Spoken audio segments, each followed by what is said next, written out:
Aina, and welcome to Voices of Truth One-on-One with Hawaii's Future, brought to you by the Kiwani Foundation.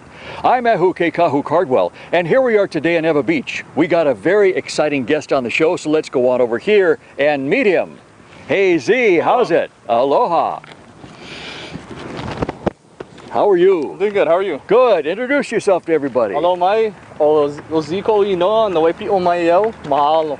Good. So Z, and what's your last name? Aki. Z Aki. Wow. So we wanted to have you on the show today because you're one of those guys who is very, very active in the community. You seem to be everywhere. And we wanted to hear about what you're involved in, but you know, the thing that really grabbed my attention first when I first met you today is this shirt you're wearing. And it says Makawalu on Makawalu. it. And what is Makawalu? Makawalu means the many ways. That's one of the meanings, actually. It's also, the meaning I really like is it's a battle formation. It's a battle tactic where the koa, the warriors are scattered loosely across the battlefield. Wow. So that's from Malo. So I really like that meaning. But really it's the many, the numerous. And the way we say it, it's the many ways. The Makawalu, 8 eyes. Wow. So 8 eyes looking everywhere, 8 warriors looking everywhere, seeing where they need to be to win the battle. Good. So what kind of stuff are you involved in right now? What does Makawalu do? Okay. So Makawalu is a student. It's a community organization. It's student driven. So we have students from numerous campuses. We're based out of UH right now, and we're actively taking our part. We're exploring our kuleana. We're taking hold of that kuleana of being Hawaiian and being proud to be Hawaiian, and challenging things that would impede us from being who we are. And we're in full support of things like independence. And we're really seeking our future, and we're building our future. Wow, that's very exciting. So you're a student at University of Hawaii Manoa campus here on Oahu, and you guys are looking at whatever it is that you want to create a better future for Hawaii. Yes. And it sounds to me like a big part of that, maybe the biggest part of it, is an independent Hawaii. It is. Wow. We see that, you know, a lot, when we take a look at our future and what we want out of our future, there are many things that I guess you could say chain us down from really achieving certain goals and that we wanna get to in our life. And the only way we really see breaking free of those chains is through independence. Once we have this off of our shoulders, you know, we can really start achieving and living. So what are some of those chains, Z? Wow, you know, when it comes to independence, we're talking about independence from, you know, an occupying government that... Meaning the U.S. Meaning the U.S. that restricts so much of our practices, you know, from, you know, when we consider what we really want, and that's life and the perpetuity of life, we can't begin to live if our culture, we have to fight the powers that be and their rules to express our cultural practices or traditions. And so part of that is, I guess you could say, the government's rules, you know? It's just, it chains us down, and that's one of the chains. So what I think I hear you saying, Z, the U.S. government being here as the legal occupier, it's the foreign rules.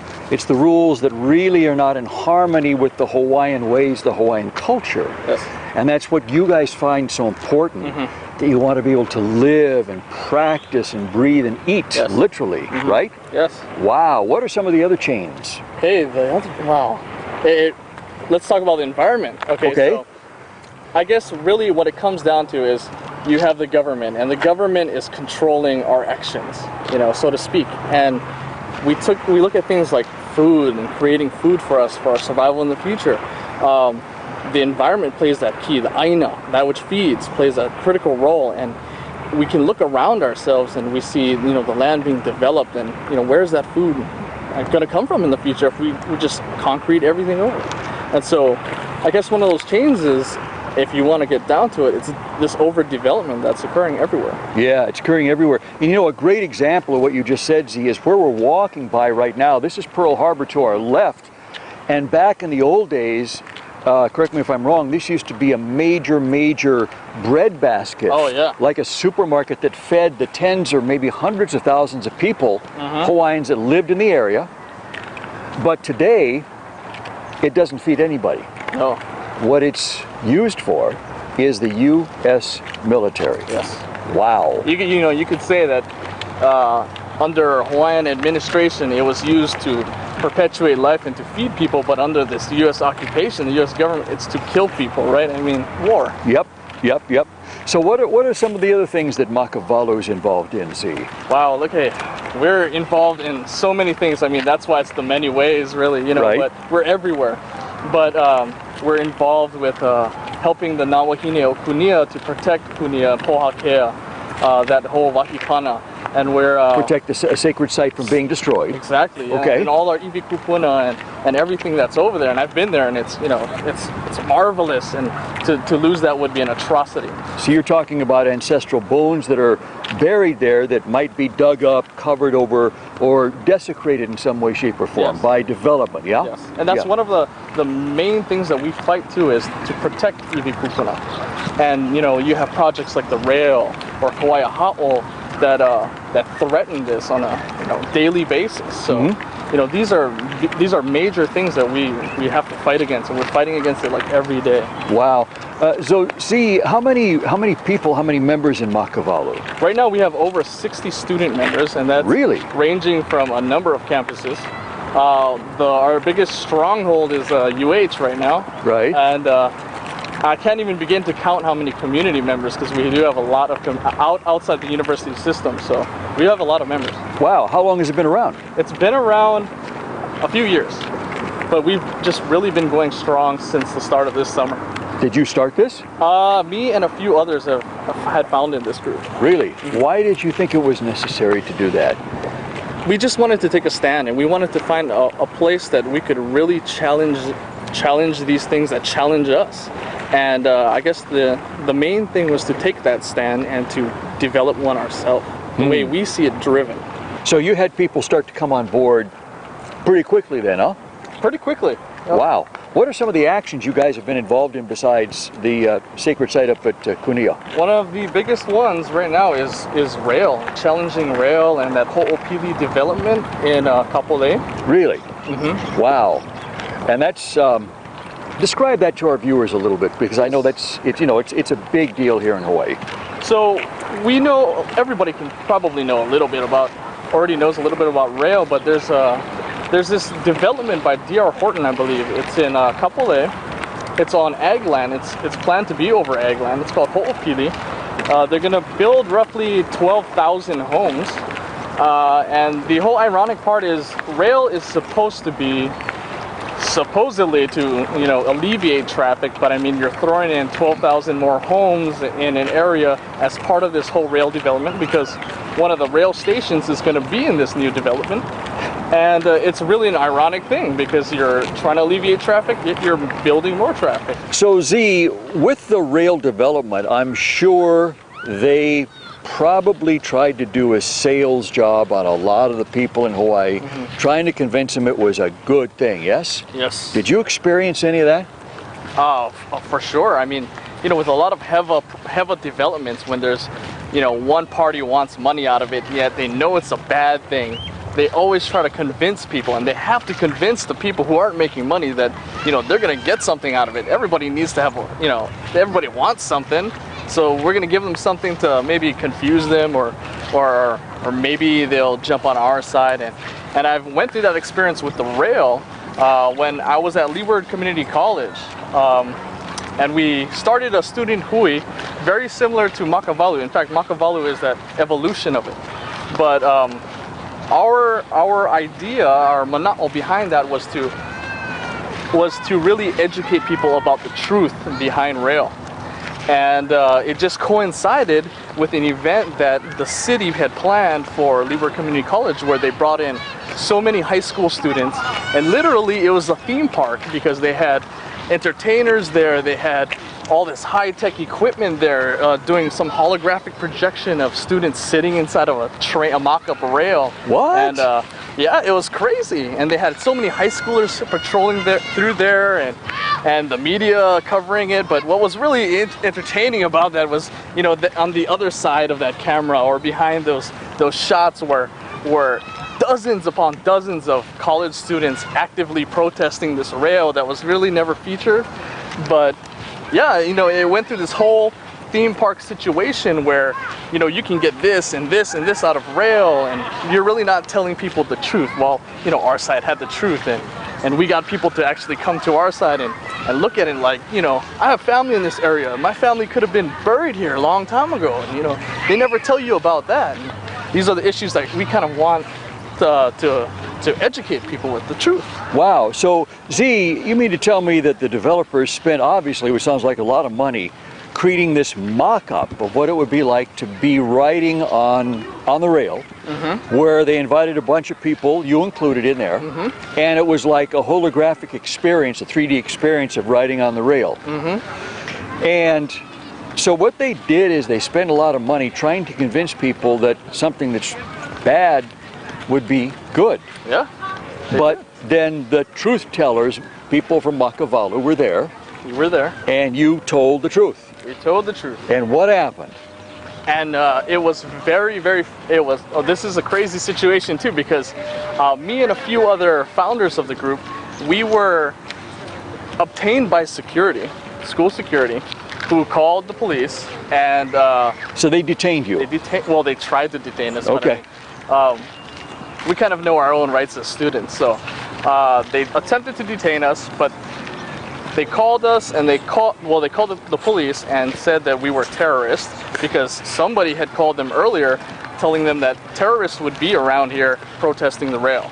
We stuck it through, we kept the truth going, and it became more like, I guess, it switched their focus from entertaining to really having to diffuse this new situation here with truth sayers, you know. So they would send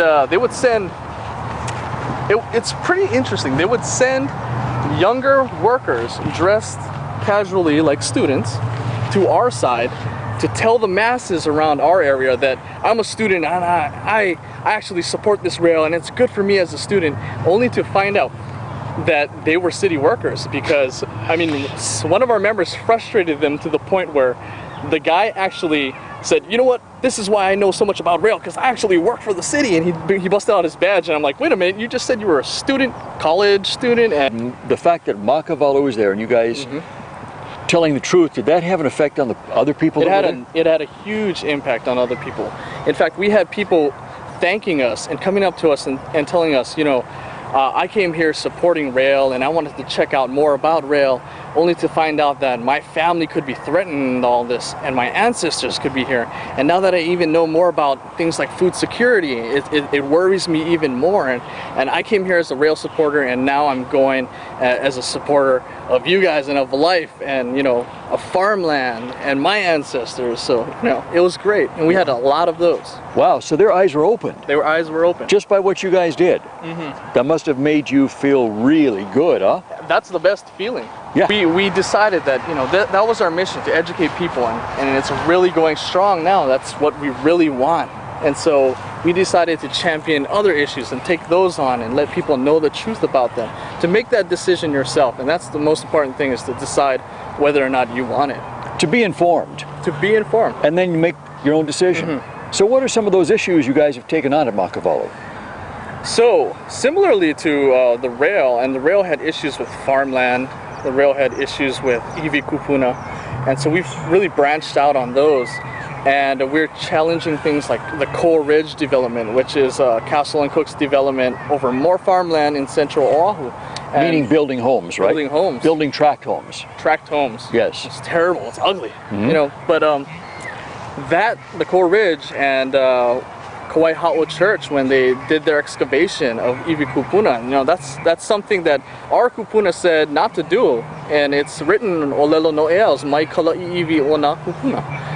And, which means what? Never dry out in the sun the bones of your ancestors. Never allow the bones of your ancestors to be bleached or dried out, or exposed to the sun, actually. Even exposed. And that's an atrocity in itself. It's the worst thing, you know?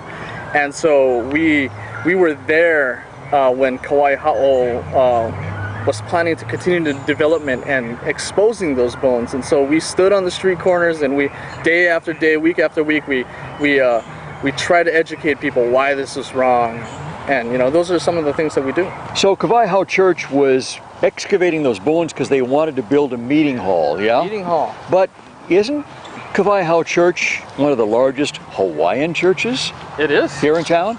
I believe it was one of the first churches to ever been, to have been built. How could Hawaiians who worship at that church think it's okay to dig up their ancestors to build, or somebody's ancestors, to build a meeting hall? I really, that's the thing that really gets me, is I just can't understand why they would support it. And I always ask those supporters of having it dug up, why do you really support it? How could you really justify this action, and how can you sleep at night knowing that you're hurting someone deeply?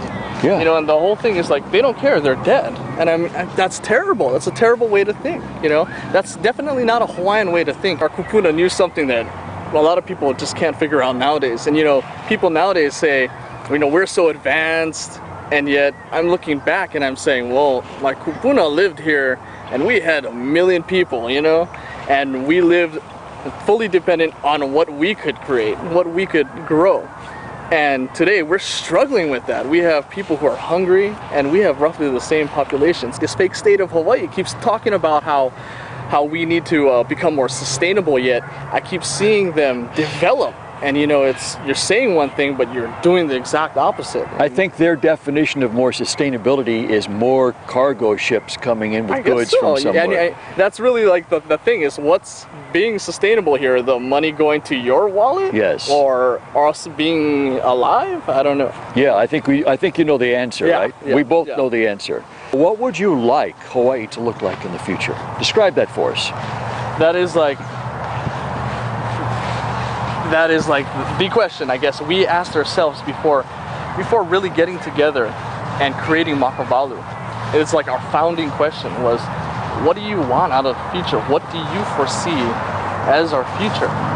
And we're still exploring that, but we have great ideas. I mean, and a lot of it comes from Nanaike Kumu, which is to look to the source and to our ancestors and how they lived. Because if you want a sustainable future, well, they had it back then, and we don't have it now. I mean, so we take a lot of the traditional mana'o, the ideas, beliefs, and values back then, and we're trying to apply it to our ever-changing future. And so we want things like true sustainability, but true sustainability in regard to the perpetuity of life. What keeps us living and keeps us living well. With the aina, that's everything around us. That's the plants, the animals, the air, the water, everything.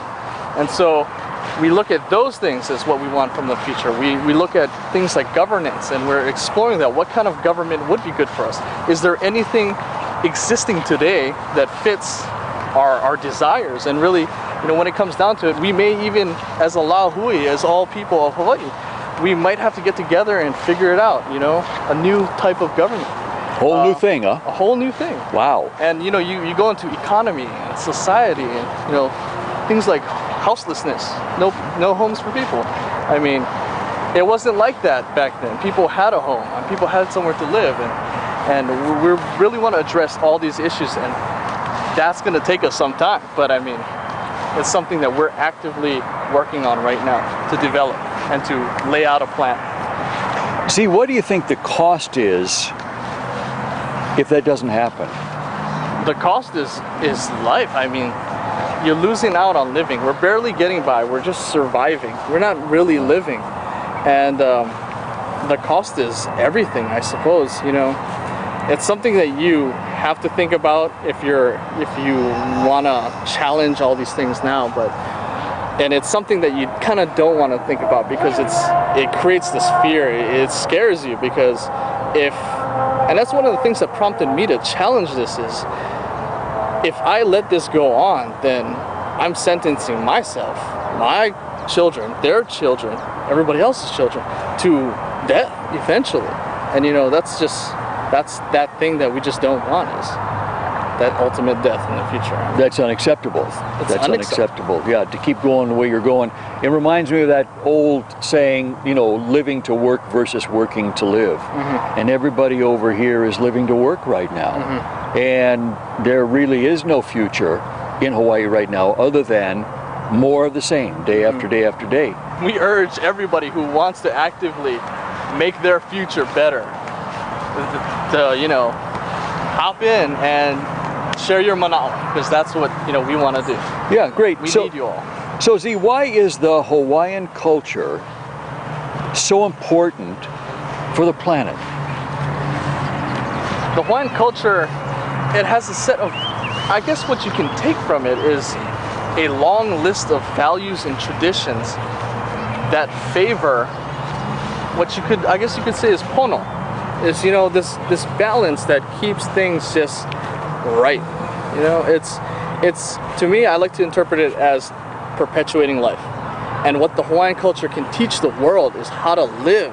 Not how to get by, but how it can change the world and teach you how to live, and how to live well, and how to live in harmony with everything around you. That was so back then. Everybody and everything, and they did it that way for thousands of years. Thousands of years. Wow. So they had it in balance. They did. People, nature, everything. We start with Hawaii, and the world's looking at Hawaii and what Hawaii has done. And if we lead by that example, it'll be easy enough to get the rest of the world to see what we're doing and follow suit. So Hawaii really is the model, isn't it? It's the Hawaii microcosm that people are literally around the world are watching to see if we get it right or not. And I think, people have to realize how important that is and how powerful that is. The responsibility of Hawaii and its people to really step up, take charge, because Hawaii, this little nation in this vast ocean, can change the world. Yes, yes, yes. It also shows the power of one individual to make a difference, Yes. right? And it also shows the power of about 65 people who call themselves Makawalu to make a difference, yeah? Yes.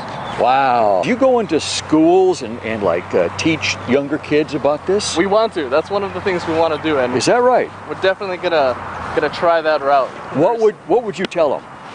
Wow, I don't know. I guess I would have to start with what my kupuna taught us, Your elders taught you. and our values that we've learned from those thousands of years of existence. And that's a good enough, and it's a great foundation to, I guess, begin that journey of exploring, what you really want out of life. Wow. And it really is a journey, isn't it? It is. Yeah.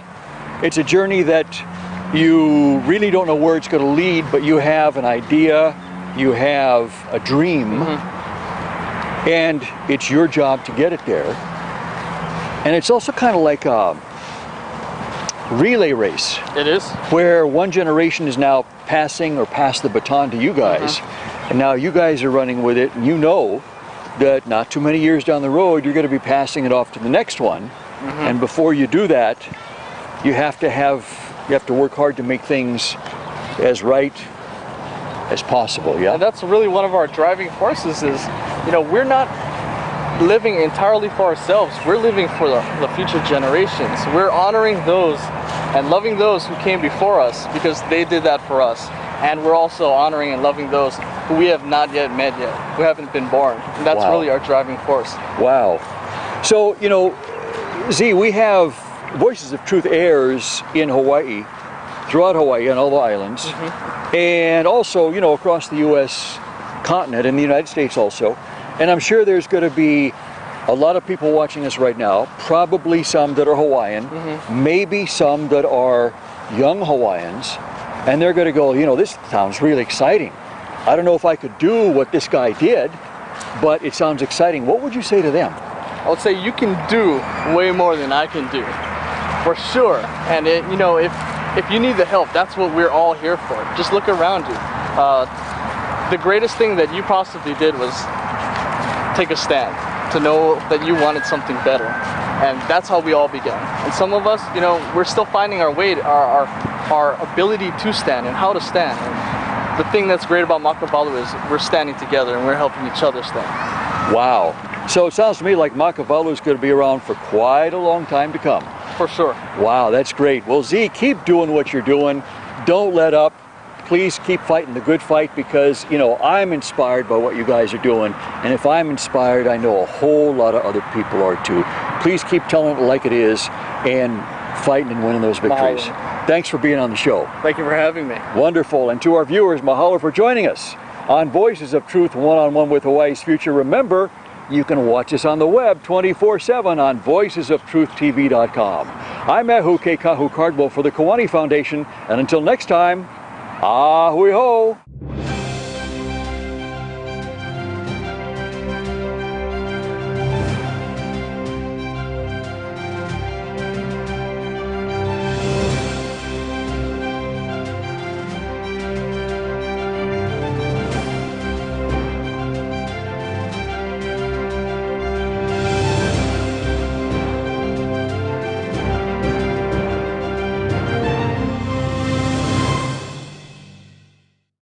Mahalo for watching Voices of Truth one-on-one with Hawaii's Future. Watch us on the web 24/7 at voicesoftruth.tv.com. You'll find all our shows, including this one, in case you want to see it again or share it with family and friends. Also view our weekly video commentaries at freehawaiitv.com. And check out our blog, published daily, at freehawaii.info. It's all part of the Free Hawaii Broadcasting Network.